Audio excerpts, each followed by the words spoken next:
Hello, I would like to discuss with you how to define an addictive disorder. If you look in the current literature, very often you find that addictions develop from impulsiveness to compulsiveness, or from an impulse to take a drug to a compulsive use. If you look at the diagnostic criteria in DSM, it's gotten quite complicated because you have a lot of criteria that refer to neither impulsivity nor compulsivity, but to harmful use, like the harm associated with taking a drug. And all these harm criteria are also found in ICD-10 and the new version, the 11 version. There's one problem with harm, and that is if it is purely defined as not conforming to social standards and then getting punished, for example, for using an illegal drug. If alcohol is illegal in some countries like Afghanistan, where I wanted to drink a glass of wine after my hotel was destroyed, and if it's legal in Germany, then you already see the harm is varying as defined by whether the drug is illegal or not, and that doesn't seem to be a good approach, because then whether you diagnose a disorder or not depends on the legal system and the religious system behind it. So the harm on the level of addiction should rather be defined with respect to bodily harm, to physical somatic disorders. For example, if you drink too much alcohol, you can get liver disease, or you can get atrophy of your brain. If you take too much cocaine, you may get little infarctions, brain infarcts that destroy parts of the tissue because of the high blood pressure and the ensuing damage on vessels and related tissue and so on. So the harm aspect is better defined or easier defined, less socially biased with respect to physical harm. In ICD-10 and ICD-11, they also see it as an aspect of harm, and in ICD-11 the two are grouped together if you focus your activities on the drug at the expense of other activities. So you have a reduced variability of behavior. Now, again, this is partly related to social factors. If the drug is illegal, then of course you take a lot of time to find the drug. In Kabul, when our hotel was blown up, it was not that easy to find a restaurant that still serves alcohol because it's simply illegal. So my behavioral variability, at least in that situation, went down, but I don't think that's a very good criterion for an addiction. On the other hand, if you have a real focusing of your behavior just on taking the drugs, consuming it, and so on, you would probably agree. And also for some behavioral addictions that are classifiable, like gaming or gambling disorder, if people spend a lot of time gaming, online gaming or gambling, then you could say, okay, the variability of their behavior is going down to some degree. But be careful, any passion you like to do reduces the variability of your behavior. If you like to do music, if you like to do politics, that's also a passionate behavior, and you may do little else in the moment, but if you decide to do it, so why not?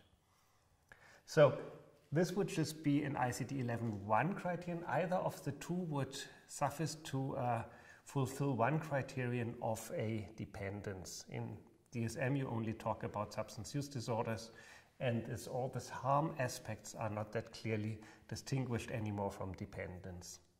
But as I said, the harm criterion is complicated, particularly when you mainly refer to social problems. So what else do you need to diagnose an addiction? You need tolerance development to the drug, and you need withdrawal when you stop taking it. Now, this is biologically explainable. Any drug of abuse has an impact on the brain. And the brain as an organ tries to preserve homeostasis. So, for example, all drugs of abuse that we know release dopamine. So you have too much dopaminergic neurotransmission. What happens postsynaptically with dopamine connects to the receptors tend to be downregulated, their sensitivity to dopamine goes down. How can you measure that? You can count receptors in animal models, you can mark receptors in vivo in humans and living human beings by using, for example, positron emission tomography, or you can look at the sensitivity of receptors by stimulating them. And then you see how strong the reaction is, for example, by releasing some hormone. All this is rather indirect in humans because in the brain, the dopamine that you release competes with your radioligand to the receptors. There's complicated statistics. You can go wrong with what you do. So none of our approaches is without error. But the overwhelming picture is that yes, drugs of abuse release dopamine, and this may be decisive, they do so much more than any natural encounter. So if we talk and if you're interested in my talk, your dopamine may go up a little. If you eat your favorite food, it goes up some more. It may go up to like twice the baseline level. If you take alcohol and cannabis, it's also not much higher, but if you eat 3 times your favorite food, your dopamine definitely will not be released anymore because you have satiety, and you don't have that with alcohol. If you drink alcohol again and again, always releases dopamine again. And if you take a psychostimulant like amphetamine, you release not twice, but 10 times the amount of dopamine that you could release by listening to an interesting conversation or participating. So it's much stronger. And when that happens, the brain downregulates, for example, dopamine receptors, and then you have a new balance. And if that happens, for example, with brain areas that contribute to sedation, for example, GABA receptors, you know, GABA is a substance that is also replaced by benzodiazepines that calm you down. They also bind to GABA A receptors. And if you stimulate these receptors and then you inhibit brain areas full of these receptors, then your tolerance development means you reduce your GABA receptors, and when you stop taking alcohol or benzodiazepines, you get withdrawal because now GABA sedates, the GABA receptors go down. So you need the drug to have a new balance. When you lack the drug, you have a lack of inhibition, you can get an epileptic seizure, also with alcohol. So tolerance and withdrawal directly belong together. Everybody can get it. Edwards, a famous alcohol researcher, gave his students a bottle of whiskey or schnapps for 2 weeks, and when they stopped daily drinking, you could never do that in a university today, but at this time he could do it, and when they stopped drinking, they all had withdrawal. Also, you find tolerance development and withdrawal to all kinds of medications, be it antihypertensive medication, be it antidepressives. You always have a reaction in the brain that tends to oppose the effect of the drug that you take, the pharmaceutical drug or the illegal drug, or the legal drug that has a potential of abuse like alcohol or nicotine. So tolerance and withdrawal is very interesting and relevant. It can kill you if you have an alcohol delirium, but you can have similar mechanisms with whatever medication you take, so they're not specific. The aspect that's usually seen as specific is the part that has to do with why you're motivated to take more drugs than what is good for you, and that has to do with craving, a strong urge to take the drug, and with reduced control. Now, if you have a strong urge to take the drug, of course, your control should also go down. Yeah, you may know that alcohol is not good for you, but the craving is overwhelming. Why do we address this separately? Well, usually people assume that craving has a lot to do with this neurotransmitter system we already talked about a lot, dopamine. It promotes your desire to take the drug, but there should be control areas like in the prefrontal cortex, associated with long-term planning, and they inhibit you or your behavior.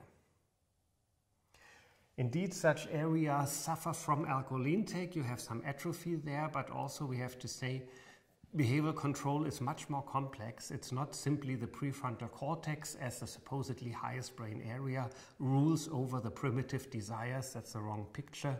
We have dopaminergic neurotransmission being implicated in very complex control and planning stages, including what is measured with an intelligence test, IQ.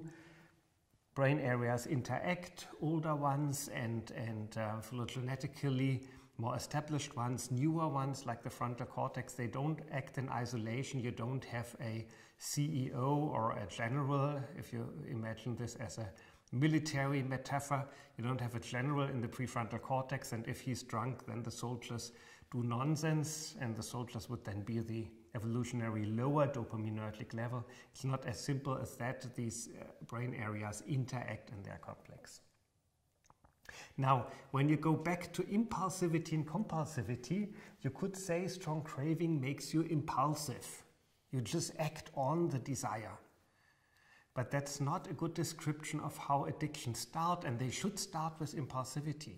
People usually don't impulsively take a drug that's accidentally offered to them. They usually go out, they want to party, they want to have a certain state of mind, they've heard about certain drugs, they plan to take it. So the impulsivity part, we already criticized it in the talk about what's the mental disorder. So it's really in question. And as I described there, it can be used to label people as like they have a weak self-control or something like that, and then they're blamed for something that actually develops when drug taking as a consequence of drug taking, and it's not really a predisposing factor. Some aspects of impulsivity are associated with predisposing factors, but they have to do as well with having physical and sexual abuse in your childhood that can make you more acting on spontaneous emotional impulses. It can have to do with being exposed to drugs while during pregnancy, while in utero, smoking or alcohol, for example. It can have to do with you being poor and then you have less time to plan ahead.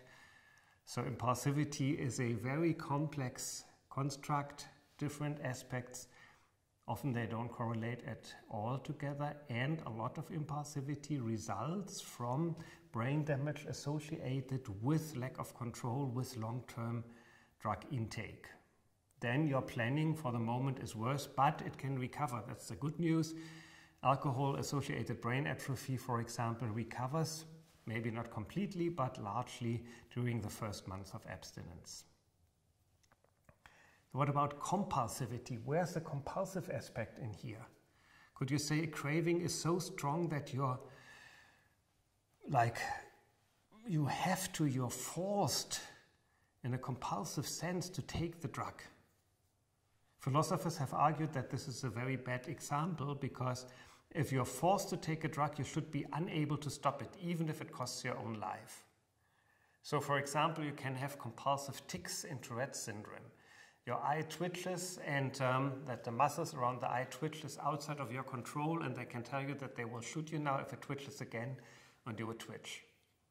If you have obsessive compulsive disorder, some of these compulsive behaviors like washing your hands obsessively do persist in spite of negative consequences that are immediately there. Your hands already hurt, you keep washing. That would fulfill an aspect of compulsion. You don't die from it, but it's really very unpleasant. With alcohol or drugs, it's usually not this way because the negative consequences come much later. Second thing is that many patients with drug addiction can postpone for a while. They cannot postpone forever. So it's more like a bias of their behavior towards the drug of abuse. And why does it occur? Has a lot to do here with neuroadaptation in, for example, the reward system. The dopamine receptors go down. Any reward, any social reward is less strong because of the tolerance development, and only drugs of abuse, because they're unphysiologically strong, still activate this downregulated system. Remember, amphetamine releases 10 times the amount of dopamine that a good interaction would do. So in a system where you're already that's associated with boredom or with feeling sad or with feeling unmotivated, the drug still comes through, so this biases your behavior of still taking it. And you may have a craving, a desire to take these drugs because you don't want to be in an amotivational or even depressed or frustrated state. So it's a kind of inner pressure to take the drug, which is not the same as having a compulsive hand washing that you cannot stop. Many patients can stop for some time. Some, even about 10 to 15%, manage to reduce or stop completely. So there's actually good news in all this discussion. The compulsion part is a bit wrong as a label, and patients are not really forced to take the drug, but they are biased to take the drug. It's like having a wrong movement in sports, very difficult to change such a movement. You need to train. It has to do also with habits in your behavior. And then when you can do that, you have a chance to get better. Actually, if you tell patients that they are obliged or forced to take the drug, you may have a negative effect on them. Namely, they feel helpless and hopeless and they don't do anything anymore. And this is not what you want. You want to encourage them to use the remaining ability to change their behavior in order to move away from the drugs to a lower consumption or abstinence. Now, as we said, impulsivity, compulsivity is not a good model. What is then the model how an addiction develops? Well, if you look again, the harm is a consequence. It usually starts with you drink more or you consume more drugs, you have a tolerance development, you increase the dosage because you don't get the original result from your drugs. If you stop, you may get withdrawal symptoms. That means it feels very unpleasant, and some people who are more severely addicted already get withdrawal symptoms overnight. There are patients who don't drink overnight and wake up shivering and sweating and need a drink to calm themselves down. This is exactly withdrawal after being tolerant to alcohol. So the brain is used to have the sedative inhibitory effects of alcohol, and when it is lacking alcohol, you get this overexcitement. You can even get a seizure, but as the not so drastic symptoms, you get shivering and sweating. The craving, as we feel, has to do with natural reinforcers losing impact because of tolerance development in the reward system, and then you crave for the drug that can still help you. There was also an idea that there's an association not only with like a relative imbalance between reinforcers with drugs winning out, but that drugs actually sensitize the system. For example, they release more dopamine than anything else, even more than normal. That's a sensitization hypothesis. It's not well founded on animal studies anymore, except for some motor behavior, and in humans it has never been shown. But what happens is that when drugs release dopamine, then it's not only the drug consumption that gets reinforced, but also all cues that are present while that happens.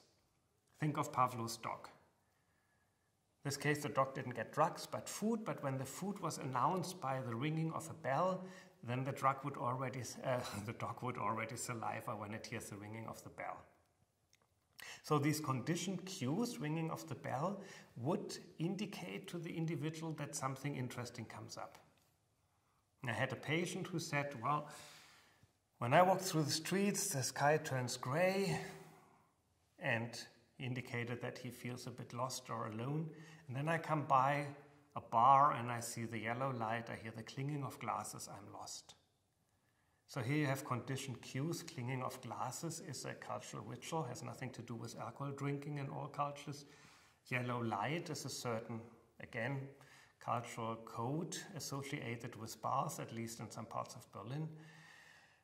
But these conditioned cues draw him in. He is not then being forced to take the drug, but he's strongly motivated to take the drug. It evokes craving. You also see it has a social context. The person feels lonely, maybe discriminated, maybe left alone, maybe forsaken, maybe has very bad experiences before with being left alone or with being excluded socially or so. So there's a social context, and then these cues promise at least a momentary relief.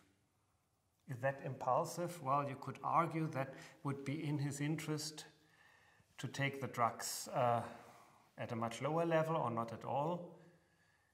But usually, the impulse to go in is triggered by a conditioned cue, but then he goes in, he says hello to the barman, he orders the drink, he pays for the drink, or she. So all these other activities are goal-directed. We are not animals that press a lever habitually, but we are human beings who do our own decisions. They may be triggered and biased, but they're always, in some degree, still our own decisions. Is it compulsive? Well, if you tell the person that he has to wait 10 minutes, most likely he will survive unless he gets very severe withdrawal. For example, some opiate-addicted patients get so excruciatingly strong pain that they cannot withstand from taking the next shot or looking for the next shot. So the withdrawal symptoms can actually force you, and they can also be triggered. I had one patient who said, whenever I am in social trouble, I used to drink. He was at the social office, didn't get his support money, and then he started all of a sudden, although he had stopped drinking for a couple of weeks, he started to shiver and sweat, and it was like his brain was expecting the alcohol to calm him down, and as it didn't come, brain reacting against the sedation, being overexcited. He had all the symptoms of overexcitement, sweating, shivering. Thank God he didn't get an epileptic seizure. He had a strong urge to drink, but he ran into our clinic instead of into the next bar. So in all these cases, patients need to have an alternative to their behavior, and this is strongly supported by self-help groups or by psychotherapy, some kind of counseling, coaching. And what patients need is respect, bad consciousness, they have enough. Don't try to be moralistic with patients. We need to support them in making their choices, and ultimately it's their own life, and whatever they do, we should respect it, but they should always get an option. Okay, thank you.